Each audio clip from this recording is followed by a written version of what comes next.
O Thiago Lampert dá uma ideia aqui, começa o ano com o Wanderson de titular e o Gustavo Prado de reserva. Se não render, contrata na próxima janela. É uma possibilidade, né, que quem nos acompanha aqui no Segue o Fio está trazendo pra gente. Muito obrigada pela participação de vocês. Daqui a pouco eu volto aqui para os comentários, porque agora eu preciso dar tempo para esse assunto, para a gente conseguir explicar bem o que aconteceu, o que rolou na discussão das debentures, tá? O Inter estava em cima desse projeto aí, é um projeto em que investidores comprariam títulos de dívidas do clube.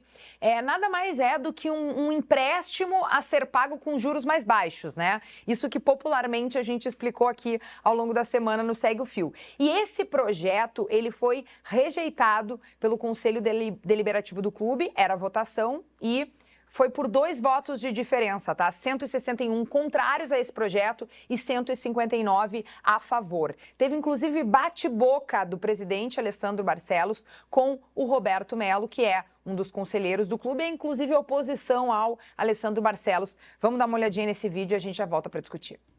Último conselheiro inscrito, conselheiro Vitor Hugo Loreto Saideles.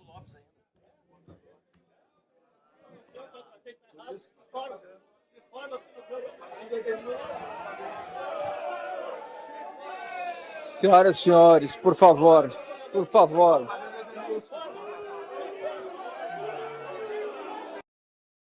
Muito bem. Quero que o Vaguinho explique um pouco melhor pra gente o que aconteceu ali, o que rolou. Uma das garantias, tá, desse projeto aí que tinha como um empréstimo a ser tomado pelo Inter e pago aos investidores com juros menores, uma das garantias desse projeto era o Beira-Rio. Tinham outras, mas uma delas era o Beira-Rio e isso pesou muito nessa votação. Vaguinha, o que aconteceu? Que confusão foi aquela ali? Ali foi o seguinte, alguns conselheiros pediram a palavra antes da votação e um dos conselheiros foi Roberto Melo, candidato à eleição e que perdeu a eleição para o presidente Alessandro Barcelos. E no meio da fala dele acontece uma falha no microfone.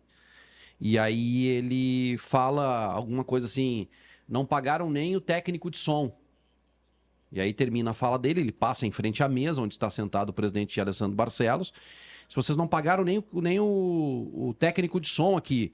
E aí o presidente disse, e vocês não pagaram o Nico Lopes, não pagaram o Edenilson. Aí ele volta e diz, tu não ganhou nenhum troféu, e tu sabe, não sei o quê. E ficou um bate-boca feio.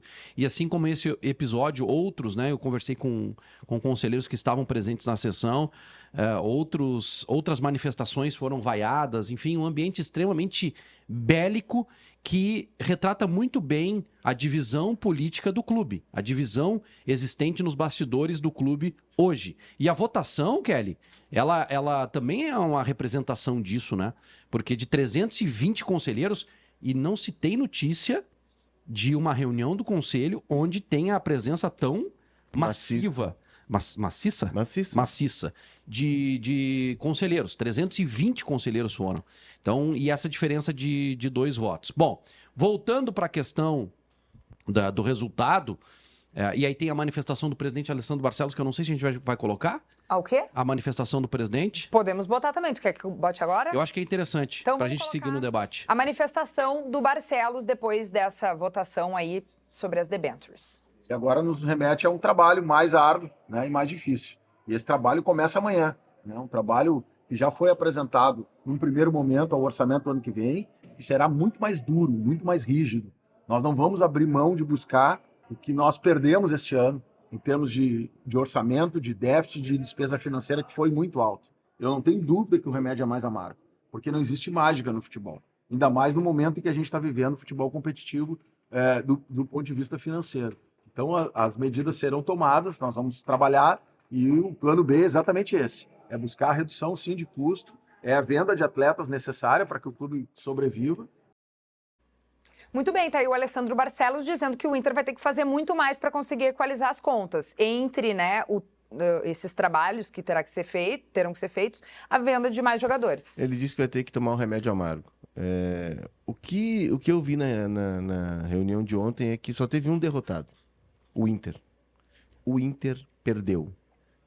O que se viu na reunião... Eu tava trocando informação.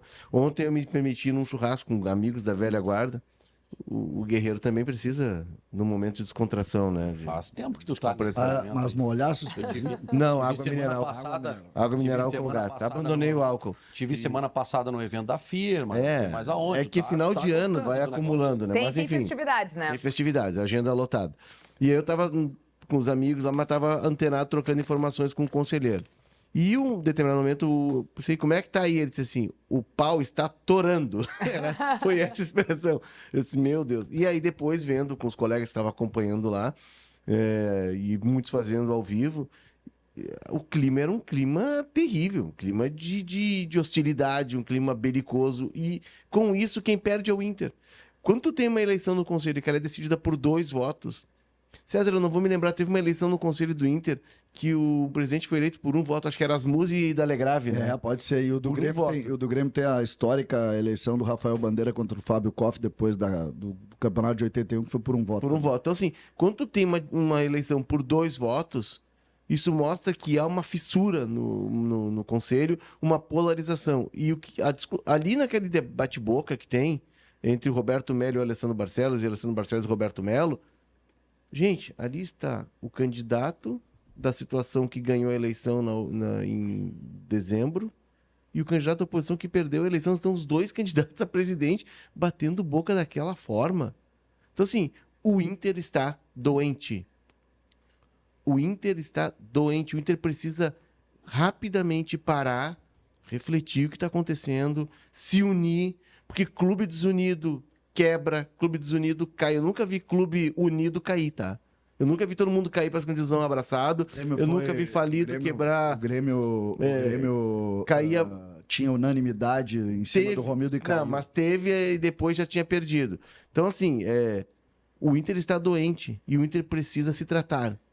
O que se viu ontem foi um debate político, não um debate pensando no Inter. Se viu um debate em que o Beira-Rio virou o cabo de guerra, a questão do Beira-Rio, que a gente explicou ontem, que seria uma garantia. É ruim colocar um bem, tua propriedade como garantia? É. Mas ninguém parou para discutir, vem cá, não tem outra garantia para dar? Quem sabe a gente, em vez da oposição levar o debate para esse termo, por que ela não levou um outro projeto?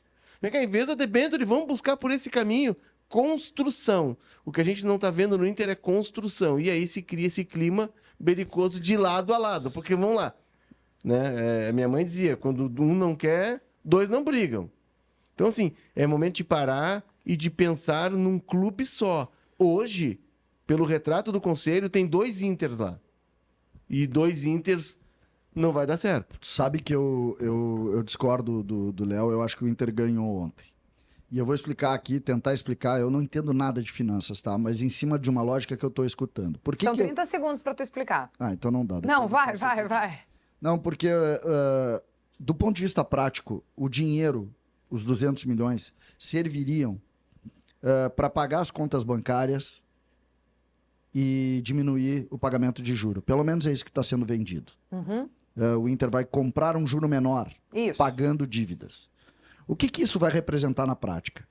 O Inter hoje paga 10 milhões de juros mês. É uma estupidez. O Inter pagaria, se o dinheiro fosse todo para isso, o Inter pagaria 5 milhões de juros, que tu diminuiria pela metade. 5 milhões é importante no orçamento do Inter, né? Só que isso não é determinante a ponto de dizer que o Inter vai viver uma outra vida.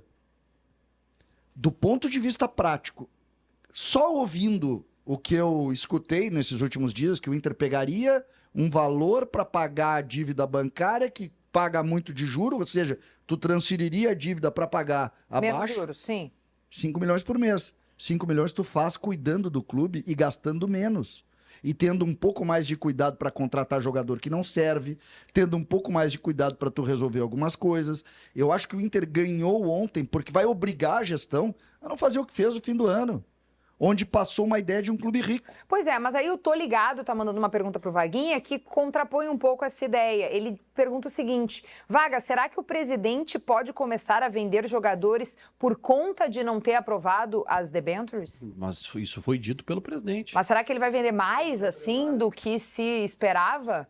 Assim, o tom utilizado pelo presidente é um tom, assim, de quem ali a resposta dele foi num momento de que ele perdeu a votação. Sim. Então o presidente estava pistola, para não dizer outra palavra. O presidente estava Ainda bem que saiu pistola. revoltado ali. Tá. Agora, vamos lá. Venda de jogadores é solução nos clubes aqui do Rio Grande do Sul desde quando, Léo?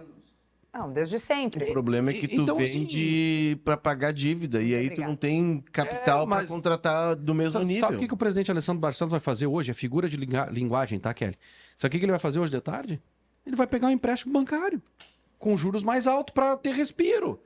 Entendeu? É um clube que paga 80 milhões por ano de juros. 80 milhões por ano. Teu microfone tá desligado, Léo. 80, um problema na pecinha que tem atrás do microfone.